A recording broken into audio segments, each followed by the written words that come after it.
एक और बहुत खूबसूरत गाना देखिए रिकॉर्ड हो रहा है।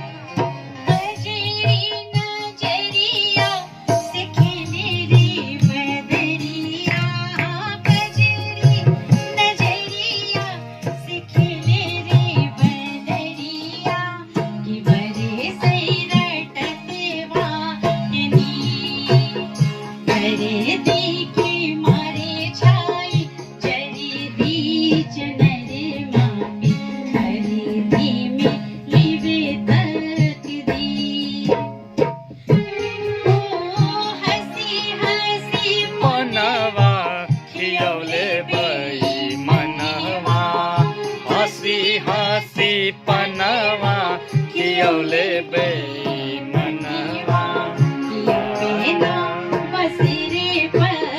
लगातार लाइव रिकॉर्डिंग आप बनाए रखिए। देखिए ये गाना टोटल राम रंग म्यूजिक स्टूडियो यूट्यूब चैनल पे जाएगा, आप लोग सुनते रहिएगा और ढेर सारा प्यार आशीर्वाद दीजिएगा।